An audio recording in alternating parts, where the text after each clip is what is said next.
on Ramayana by my great late father Sri J. Krishnayar. Om Shri Krishnaya Parabrahmane Namaha. Srimad Bhagavad Gita, our guide and goal. Srimad Bhagavad Gita is an immortal book. It is the song of the Lord. A reverential study of the book and practicing the principles laid therein by the Lord will render our life an ecstatic blossom of song. The Lord chose the battlefield of Kurukshetra as the venue for his teaching. For life is a battlefield. Every minute there is the struggle for existence. Struggle with disease, desire, wrath and such brew, and struggle with the outer world for sheer existence. Life is wrestling, not dancing. So the Gita is the sheet anchor for the ship of our life, sailing out on the stormy sea of our existence on this earth. The genesis of the Gita is curious. Arjuna, the hero of 100 battles, a warrior who fought with Lord Shiva and got the invincible Pashupatastram, quails like a child when placed before the confronting arrow of the Kauravas and the Pandava host. Why? Not because he was a coward, but by his own subjective feeling. When his own kith and kin and his preceptors ranged before him, and his task was to kill them all, his sensitive soul recoiled from it. How can I kill my worshipful gurus and my own flesh and blood, and bring about the ruin of the family and the disruption of the race? He would rather be a sannyasin, eking out his livelihood on alms, than be such a butcher of the nearest and dearest. It led him into depression, and he was in a despondent mood. This beginning of the Gita has its own application to our everyday life. Crisis after crisis follows us in our sojourn on earth, and we find ourselves on the horn of a dilemma.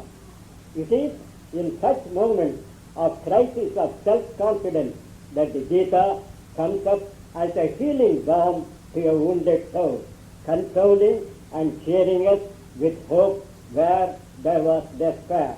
That is why Mahatma Gandhi approached Girita as a stricken child would go to the mother for refuge and solace. First of all, the Lord attacked the false position of Arjuna that he is a free agent. He is not. He is only a tool in the hands of the Lord. Nimittamatram bhava. The tool cannot claim freedom of action. Secondly, his own svabhava, inner nature, determined by the three gunas, sattva, rajas and tamas, will determine his course of action. His own rajasic nature as a kshatriya will dominate and rush him into warlike acts. His thought of renouncing the world as a sannyasin is as vain as a tiger reaching a resolution on vegetarianism. Later on, he shows his Vishwarupa, where the Kauravas and holy teachers like Bhishma and Drona are being devoured. They were now standing as people who had already bidden goodbye to their life principle, Tyakta Jivitaha. So Arjuna was like the hollow, perforated bamboo stick in the hands of Murali Krishna, and the Lord plays what tune he likes. The Lord then comes to the question of death. It is the last and final act of the life drama when the drop curtain falls. It is like discarding old and tattered garments and putting on new ones. Moreover, what is it that is killed? It is only the perishable body made of 5 elements that perishes, not the everlasting Atman, the soul, the life principle, which is unborn, immutable, pure, imperishable, everlasting, and illuminating. The mask put on the soul is removed, none could grieve for this. How should one conduct himself in life is the next question taken up by the Lord. Padma Patra Ivambasa, be like the lotus leaf which is in the water but not soaked by it. Be in the world but not of the world. How could such an attitude be attained? He lays down the 3 paths of jnana, bhaksha and karma. Jnana Yoga distinguishes between nitya and anitya, the everlasting and the ephemeral. By Buddhi Yoga, we take the substance from the shadow and stick to it, cutting down all excretences with the sword of asanga, non-attachment. This jnanam is a fire which burns up all moha, delusion.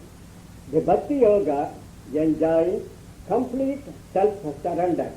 The I consciousness is gone. Everything is in the Lord, by the Lord, and of the Lord. The Karma Yoga, the rule is adhikaras, karmanyeva adhikaraste ma phaleshu kadachana. We are here only to do our actions, and the results thereof are in the hands of the Lord. Life is like a tree. The roots of it do not belong to us, nor the fruits thereof. Why then bother with the trunk? Entrust it to the Lord. He will take care of it. And a jasmine creeper entrained around a nose can withstand many a furious tempest. To follow any one of these paths, yoga is necessary. Yoga means the union of the individual soul with the cosmic soul. This can be done by only satyam, shraddha and tapa. Uddharet atman atmanam. Raise the lower self by the higher self. In the serenity of the yoga, differences disappear and the oneness of the individual with all is perceived. Man attains equilibrium, samadarshanaha, freed from the dvandva, the pairs of opposites. He experiences ananda, the unutterable, unimaginable happiness. His soul sushyantita ramantita. Such in brief is the teaching of the Lord to Arjuna, who freed from the doubt, gata sandeha, goes to perform his duty and establish the reign of Dharma on earth. The keynote of the Gita is Man Mano Bhava. Fill your mind with me. Mat Yagi. Do everything for the Lord as bidden by the Lord. Mam Namaskuru. Give yourself up in total self-surrender to me. Mat Parayanaha. Have me as a goal. Mame Vaishyate. Then you attain me. He also gives the assurance that without duality, Ananya, we surrender to him, we will have no cause to grieve. Thus the Gita is the Sharanagati Shastram.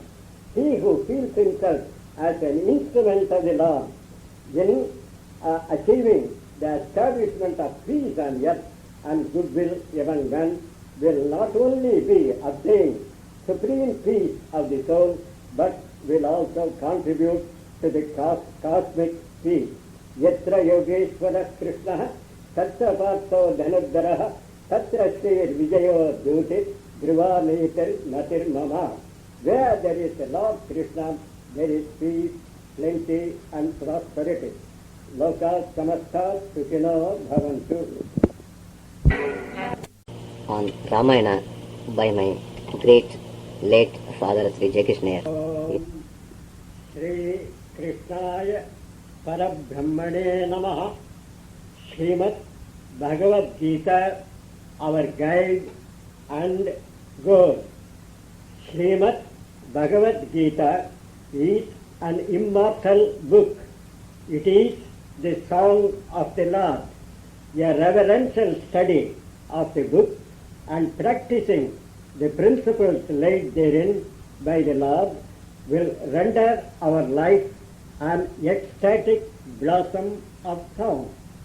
The Lord chose the battlefield of Kurukshetra as the venue for his teaching. For life is a battlefield. Every minute there is the struggle for existence.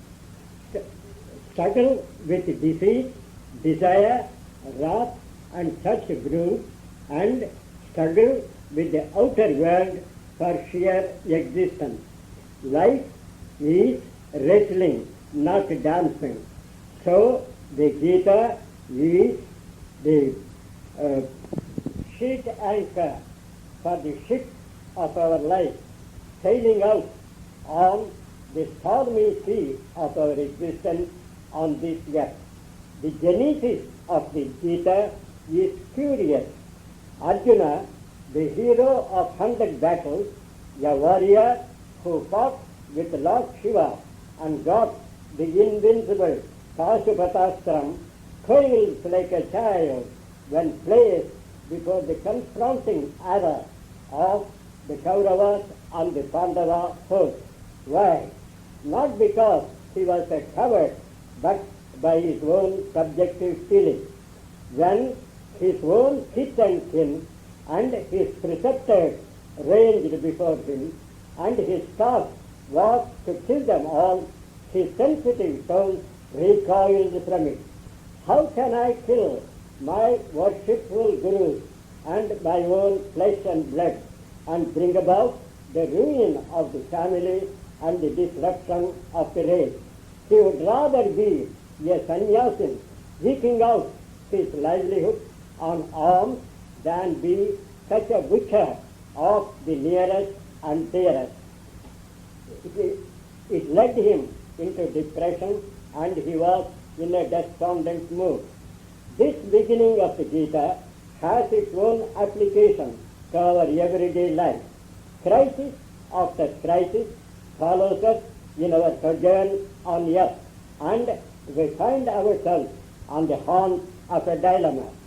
It is in such moments of crisis of self-confidence that the Gita comes up as a healing balm to a wounded soul, consoling and cheering us with hope where there was despair. That is why Mahatma Gandhi approached Girita as a stricken child would go to the mother for refuge and solace. First of all, the Lord attacked the false position of Arjuna that he is a free agent. He is not. He is only a tool in the hands of the Lord. Nimittamatram bhava. The tool cannot claim freedom of action. Secondly, his own svabhava, inner nature, determined by the three gunas, sattva, rajas and tamas, will determine his course of action. His own rajasic nature as a Kshatriya will dominate and rush him into warlike acts. His thought of renouncing the world as a sannyasin is as vain as a tiger reaching a resolution on vegetarianism. Later on, he shows his Vishwarupa, where the Kauravas and holy teachers like Bhishma and Drona are being devoured. They were now standing as people who had already bidden goodbye to their life principle, Kyakta Jivitaha. So Arjuna was like the hollow, perforated bamboo stick in the hands of Murali Krishna, and the Lord plays what tune he likes. The Lord then comes to the question of death. It is the last and final act of the life drama when the drop curtain falls. It is like discarding old and tattered garments and putting on new ones. Moreover, what is it that is killed? It is only the perishable body, made of 5 elements, that perishes, not the everlasting Atman, the soul, the life principle, which is unborn, immutable, pure, imperishable, everlasting, and illuminating. The mask put on the soul is removed, none could grieve for this. How should one conduct himself in life is the next question taken up by the Lord. Padma Patra Ivan Basa, be like the lotus leaf which is in the water but not soaked by it. Be in the world but not of the world. How should such an attitude be attained? He lays down the 3 paths of jnana, bhaktya and karma. Jnana Yoga distinguishes between nitya and anitya, the everlasting and the ephemeral. By Buddhi Yoga, we take the substance from the shadow and stick to it, cutting down all excretences with the sword of asanga, non-attachment. This jnanam is a fire which burns up all moha, delusion. The Bhakti Yoga enjoys complete self-surrender. The I consciousness is gone. Everything is in the Lord, by the Lord, and of the Lord. The Karma Yoga, the rule is adhikaras, karmanyeva adhikaraste, ma phaleshu kadachana. We are here only to do our actions, and the results thereof are in the hands of the Lord. Life is like a tree. The roots of it do not belong to us, nor the fruits thereof. Why then bother with the trunk? Entrust it to the Lord. He will take care of it. And a jasmine creeper entrained around a nose can withstand many a furious tempest. To follow any one of these paths, yoga is necessary. Yoga means the union of the individual soul with the cosmic soul. This can be done by only satyam, shraddha and tapa. Uddharet atman atmanam. Raise the lower self by the higher self.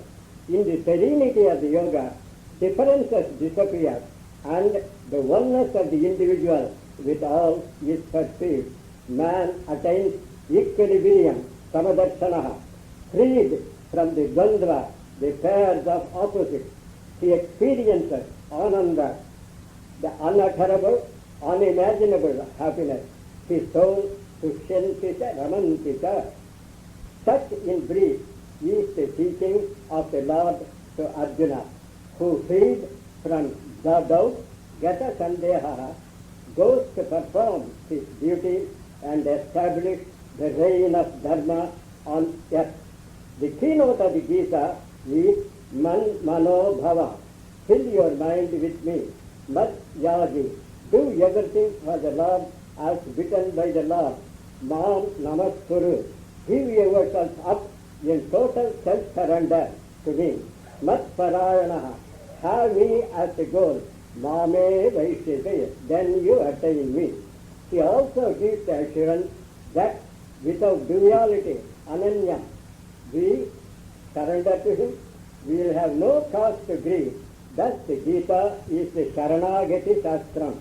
He who feels himself as an instrument of the Lord in achieving the establishment of peace on earth and goodwill among men will not only be obtained supreme peace of the soul, but will also contribute to the cosmic peace.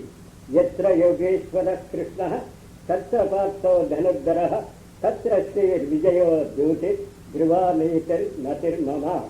Where there is the Lord Krishna, there is peace, plenty and prosperity. Loka Samastha Sukhino Bhavantu.